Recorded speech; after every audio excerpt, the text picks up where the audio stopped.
Hi, I'm Suzanne and I would like to welcome you to our weekly live Instagram and Facebook stream. We are here every Friday, Saturday, and Sunday teaching you about things in the garden, and today I'm going to be talking about potting up citrus.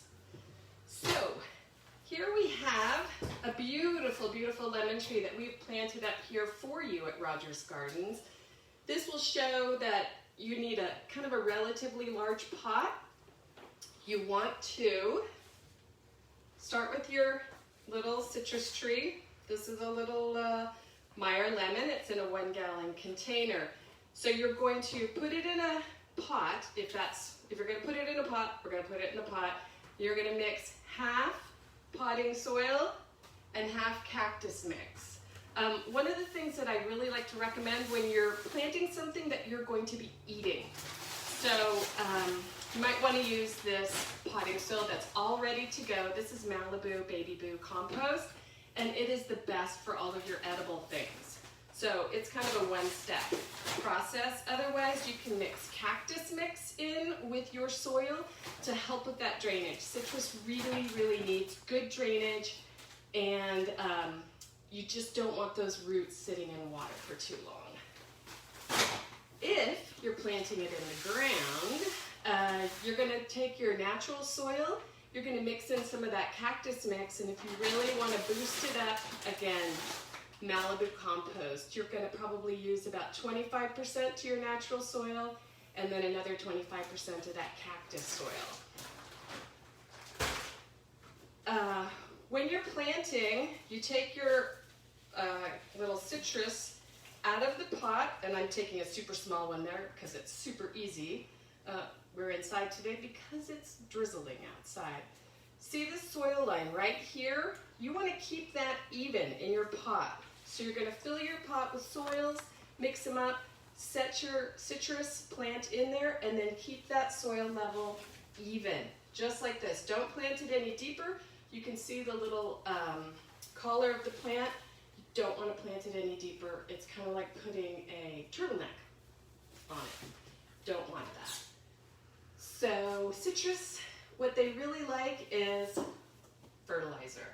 Low water, high feeders. That's what David here always says.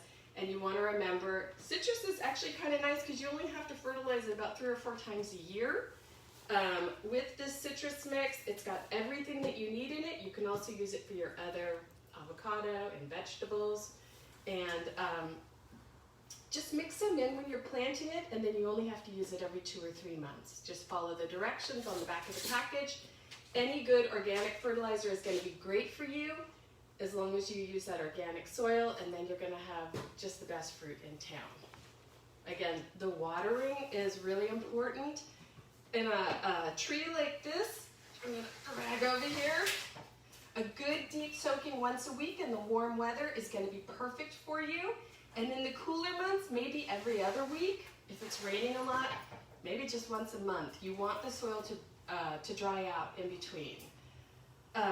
If you keep it in a pot, the one thing you might want to do is root prune it every few years to keep it in that same size of pot. It's almost like a bonsai technique. You're going to be pruning the top, and you're going to be pruning the roots. That's a little bit more complicated. You can look it up on YouTube, or you can come in and ask us about stuff like that. But you can basically keep it in the same size pot as long as every few years you root prune it. When you put it in the soil, keep in mind you don't want to put it too close to the house because, of course, citrus trees get really large. And I just think that you should remember that you're not going to be able to plant anything underneath citrus trees. Just let them be the way that they are. So if anyone has any questions? Do citrus need sun, or can you plant them in the shade? Citrus definitely needs sun, 6 to 8 hours every day, and as much heat as you can give them. They really, really enjoy it, especially here in Southern California. One of the things that people don't necessarily know when they buy citrus, if you live really close to the coast like we are here at Rogers Gardens, oranges do not have enough, well, we don't have enough heat here at the coast to sweeten up oranges. So stick to lemons and limes if you are really close to the coast. We have too much marine layer, too much cool weather. You're going to have beautiful lemons and limes, kumquats, really tiny, not too sweet fruit will be good. As you move inland, you can have any citrus you like.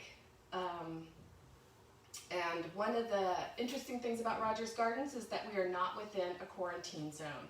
We are one of the very few places, there's just a little sliver along the coast, but we can still sell citrus. You can buy it here and take it to your house, but then you can't move it again. It's really important for you to remember that because of the citrus psyllid. It's a problem that's going around. It's like a little vector insect. It'll bite a leaf, and then it will let go, and it'll bite another leaf, and then it's transmitted. It's super contagious right now. It's a big problem, but like I said, our growers are certified. They're perfectly safe, and if you buy it here and take it to your home, you can do that. Yes? Another question. We have another question. What is the difference between a dwarf and a semi-dwarf and a standard citrus tree? Oh, that's a good question. That's probably the most frequent question that we're asked here, and it is that for all intents and purposes, we're just going to say dwarf and standard. It'll say semi-dwarf or dwarf, but they're both the same thing. Standard trees are usually something that you put in the ground. They're grown with a super long trunk. It's almost the exact same plant. It's just the way that they're grown at the growers. The semi-dwarfs are grown more shrubby so that you can have them lower to the ground. And they're kind of considered better for a pot. But both of them can get 15 to 20 feet tall. You can keep them both much, much smaller with pruning. And so it's more of like an aesthetic. Basically, you're going to have a lollipop with a standard and more of a low branching plant with a dwarf or semi-dwarf. There are little ones called uber dwarfs, but they're really hard to find right now. So we have another question from somebody here. They're saying, my leaves keep turning yellow on my citrus.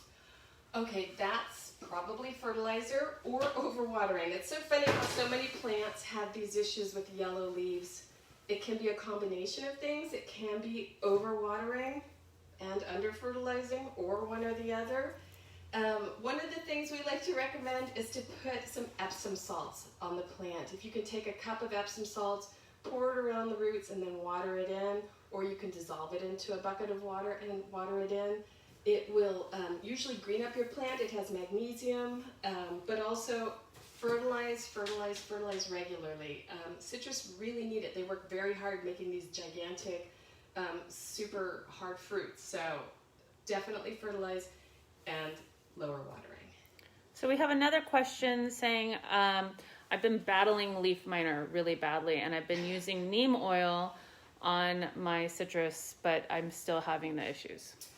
Oh, so Leafminer it's almost like part and parcel of having a citrus these days. It's a really, really difficult problem. It's a little moth that lays its egg on the new growth of the citrus, and then the little worm or the adolescent moth will worm its way through the leaf and pop out as a moth, and it makes the citrus look a little funky. It doesn't hurt the tree or the fruit, it just makes it look ugly, but you can use spinosad to eradicate it. It's a very laborious process, once a week, 6 weeks, got to break that cycle, or you can use pheromone traps, which I think are probably a little bit more realistic and easy. Okay, so we have another question. Somebody is wondering why the flowers fall off before becoming fruit. That's usually an environmental problem. If we get some really bad wind or a super hot spell like we did this year, it can just make the flowers fall off. Also a lack of pollinators in your garden, so you always want to have plants that will draw pollinators in. Things like African blue basil, lavender, things like that will bring the bees into your yard, and then they will help pollinate the flowers. So again, it could be a combination of different things: environmental, bees, and the weather. Anything else? My lemon tree fruit turns black and they fall off when they're really little. So somebody's wondering why that's happening. Oh, that could be the same thing. The only difference is that sometimes lemon trees actually self-edit themselves. If there's too much fruit on the branches, it will just actually naturally get rid of some. That's the usual problem. If it's every single piece of fruit on your tree, it would probably be a watering problem. And so just, dig down a little bit and see what's going on in your soil if it's too wet. And you mentioned this earlier, but can you please repeat how often you need to fertilize your citrus? So with an organic fertilizer, like the one we have, this is down to earth. You want to do it every 2 to 3 months. If you have a really big tree, definitely fertilize it.